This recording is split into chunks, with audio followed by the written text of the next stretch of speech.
Hi, everyone. Welcome back to another episode of Tunes for Business. I'm your host, Jackie. I'm Jack. I'm Kylin.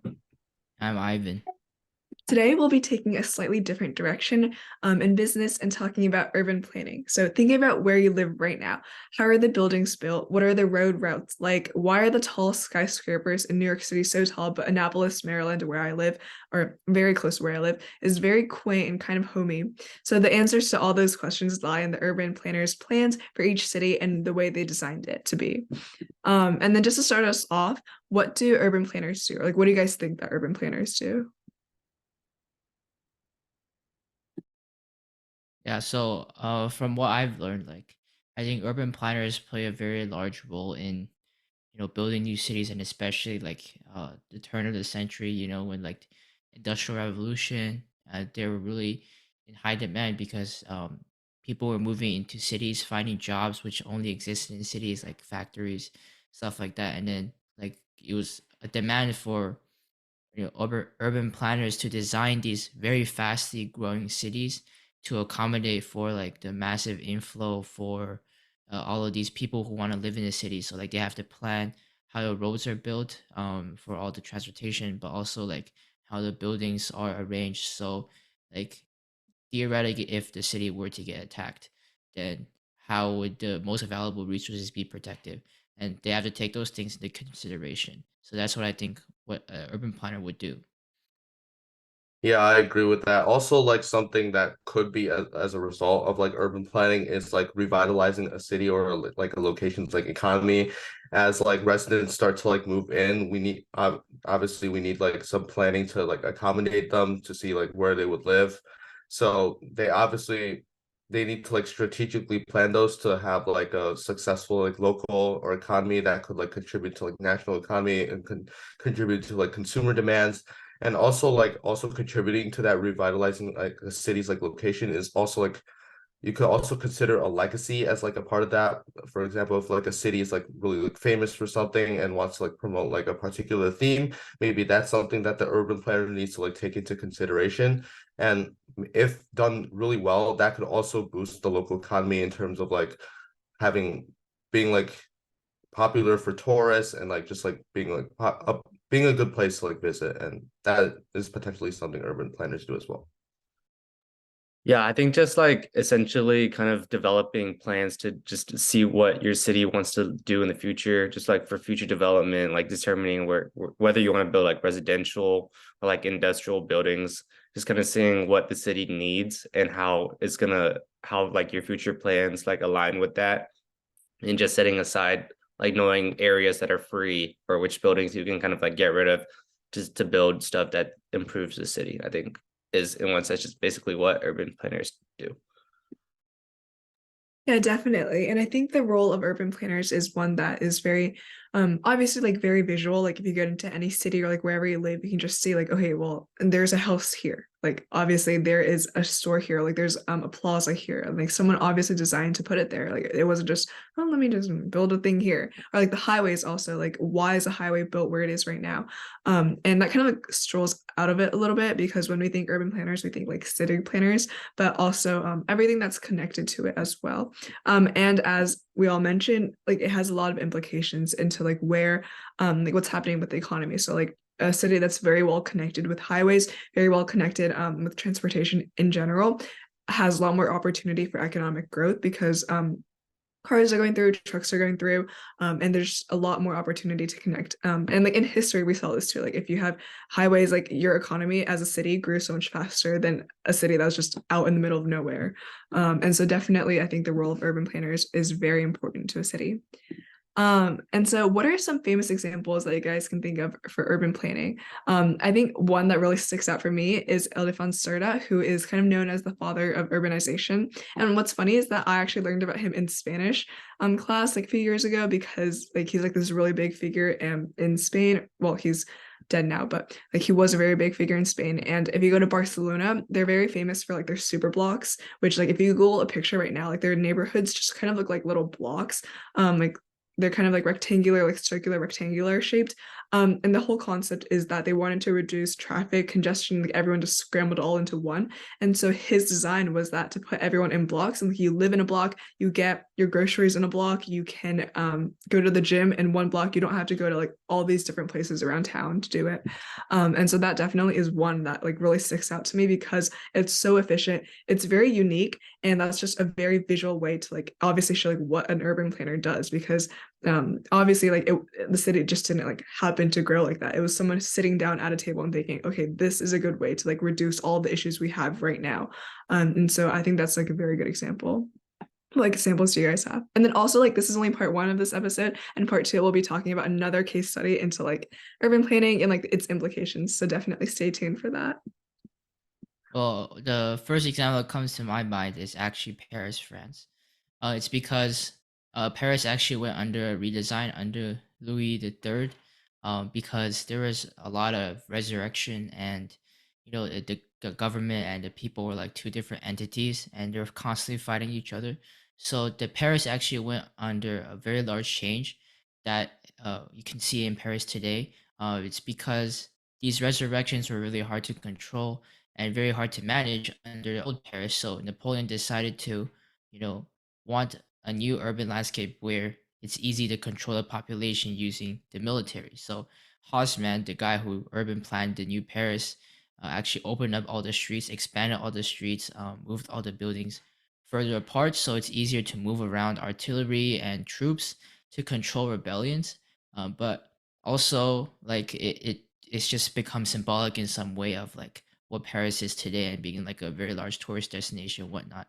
But also like today we can see like Paris also implementing new urban aspects of urban planning, such as like the 15-minute city, where like residents, just like Jackie said in like Spain, Barcelona, we can see like Paris kind of wants to do the same thing in that like everything is a 15-minute walk or bike ride away from home. So like just kind of that feasibility is also I think is becoming sort of a trend across Europe.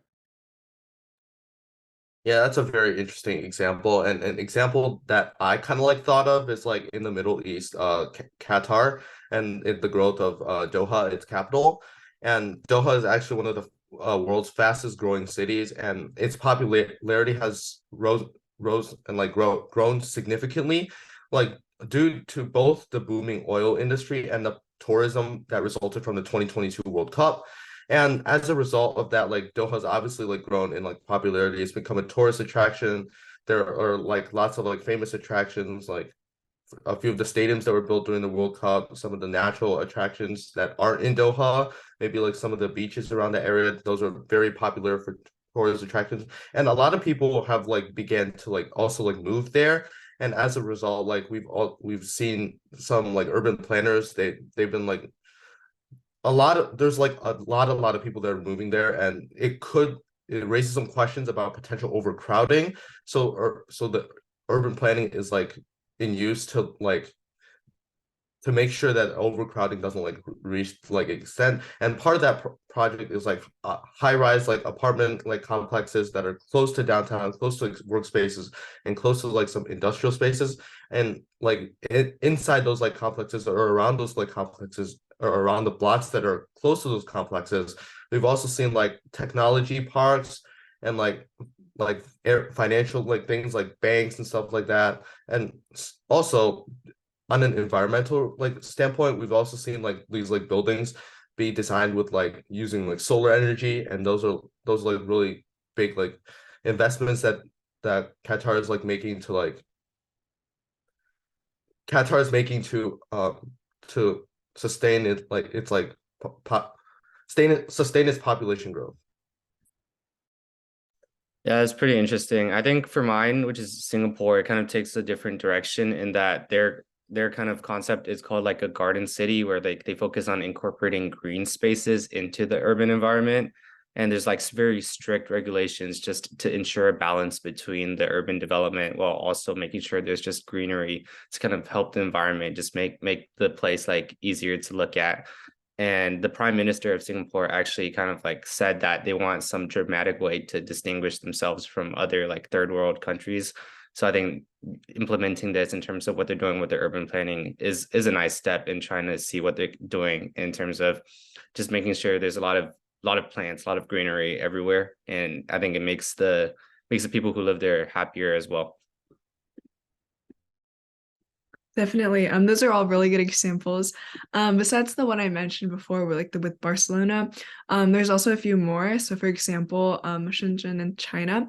So a few decades ago, like when you think China, you thought like Shanghai, you thought like Beijing. I mean, I think it probably still was that way just a few years ago. But recently Shenzhen has become like incredibly popular, is growing very fast. And I think like with any like fast growing city, especially at the pace of which Shenzhen is currently growing at, there's a lot of urban planning that has to go on. Like, where are you putting bus routes? Where are you having public greenery? Where are you having different gardens? Where are you putting, for example, preschools, schools, offices, things like that you all have to take into consideration. That's really important. And we'll talk about this a little bit more in the next question, but with especially cities or especially big fast growing places, you have to think of a lot of different things, like where are all these people going to live, because you can just say like, they'll figure it out. Like you have to develop places for people to live, like residential areas, and you have to make sure like there's affordability, like there's places of all price points, because not everyone can afford the same types of homes or apartments. And then another thing that was really interesting was there's a cyber city in Africa, and essentially what happened with it was like it was designed, or like the plan for it was in 2001, and it was designed to be like the super high tech city. And if you Google images of cyber city, it's actually very fascinating because it's very high tech, but at the same time, there's a lot of people complaining about how inefficient and like how un-high tech it is. Like the whole point was to be like very developed, a very like pretty and like efficient country, but there has been a lot of complaints about like there's so much walking going on in the city, like to get from one place to another there's so much walking that you have to do, or like it's just very efficient the way it's run and the way it's structured. And I think that whether it has failed, whether it has been a success, that is all kind of like reliant on urban planning, which is quite fascinating. And then another thing about urban planning, it's like not all about making our cities look pretty. It's not just making sure like New York City has enough skyscrapers. It's not just making sure like the skyline is very pretty, very iconic. There's so much more that we have to take into account for urban planning. And then one example of this is that urban planning has been linked to public health in the past. So like if a city is built where driving takes a lot of precedence to other forms of transportation, then studies have shown that obesity rates are much likely to be higher. And like that kind of makes sense because especially if you're in like a suburban area where like you can't just like walk to the grocery store because that's like an hour away if you walk, but like 5 minutes if you drive a car. Like that is all kind of to do with city planning. And that has been shown that like if you have like driving, like even taking the public transportation of like a bus or like the metro, the subway, etc., like even if you like drive, that shows to have like more rates of obesity. And that's just like another thing that public health and like how urban planning comes together, just like also showing the importance of urban planning as a whole. So what kind of impacts do you guys think that urban planning has? Like what can you think of where it might not be incredibly obvious at first glance? Well, I would say transportations, because like um where I live, it's definitely a suburban sprawl, because everybody drives. You have to drive in order to get anywhere, and that's one of the things that are like everyone comes here is like surprising, because in other cities such as even like New York or other cities overseas like Shanghai, the public transport system is extremely well developed, and it's really easy to walk somewhere or ride the subway or take a bus. It's very easy to get around. But like I think a very large part about urban planning is, how will public transport work? Where will the bus stops be located? Where will there be subways? How many subway lines are there going to be? Is there going to be fast transport or kind of slow transport? And I think it's very important taking into account, because like cities like New York, who has been around for like extremely long time, they haven't accounted for these things, because these are relatively new technologies such as like subways. That those are just pretty much just dug straight down and dug straight in. And then like cars is a very large problem in New York, and then they're trying to get rid of it, making people use public transport more, but that's only going to cause more problems. And then but I think large part of urban planning is definitely transportation, because especially with focus on climate change, you don't really want people, one person per car. That's causing a lot of carbon or causing a lot of global warming to happen. Instead, a more efficient way would be using public transport. Okay, so I think another impact of like urban planning is potentially like a larger, like high potential population density. And like obviously, like as I said earlier, like sometimes urban planning is done to like manage like a potential overcrowding or just manage whatever is happening with the population in general. And then those like types of like designs that like appeal to like those like higher population densities, like high-rise complexes and apartments like that, they could increase like the cultural diversity of an area, and also that could also cause lead to like economic growth, and that could also like come from like higher like general like consumer demand that's an air that is like associated with that area. So like if those like complexes are like close to like the like a block, then like it'll be easy for like those like different like residents to just like buy a lot of things. But also like on the other side, like a high potential density could like lead to like pollution and like pressure on the natural environment, because there are like so many people living there. There's there's like a lot of things that need to like manage that population and like help that population like live and like sustain their life. And as a result, that could lead to potential negative environmental effects. And that could also lead to like issues during crises. And the most prominent of those potentially being like in cases of like a disease outbreak. So like recently we had the COVID pandemic, and obviously during like those like high rise apartment complexes, some people were panicking because if one person got that disease in and they were like living or close to someone who was living in that complex, because that disease could potentially be contagious, it puts everybody in the complex at risk. Because like and in the bottom floor of the complex there usually is like a general like lobby and stuff like that for like people to like unite and like just like talk and like get to place, and just having that potential like contagious like air particles or just anything potentially being contagious like a touch, like that could put like a lot of people that inhabit that like complex, it could put those people at risk. Yeah, definitely. I just think that in terms of some like other impacts that urban planning has, I think a main one is probably transportation and how like they think about how people can get around, especially like well designed transportation systems. There's definitely going to be like less traffic congestion. So like people know whether they should be driving to certain places or just taking a bike or public transportation, if that's like more accessible to them, which the city has to provide. Like if the city doesn't do it properly, there's going to be not only like traffic jams or like everyone stuck at a certain place. I think with more people on the road, there's like more air pollution. It's gonna be harder to get to places overall. So it's just like a whole challenge. So I think that that's like a main focus, other than just like making the city look good, of course, through urban planning, but there needs to be like especially a focus on like how they're thinking about like the transportation systems, because I think that's like the main thing that people care about in terms of just like getting to where they need to go. Yeah. Definitely.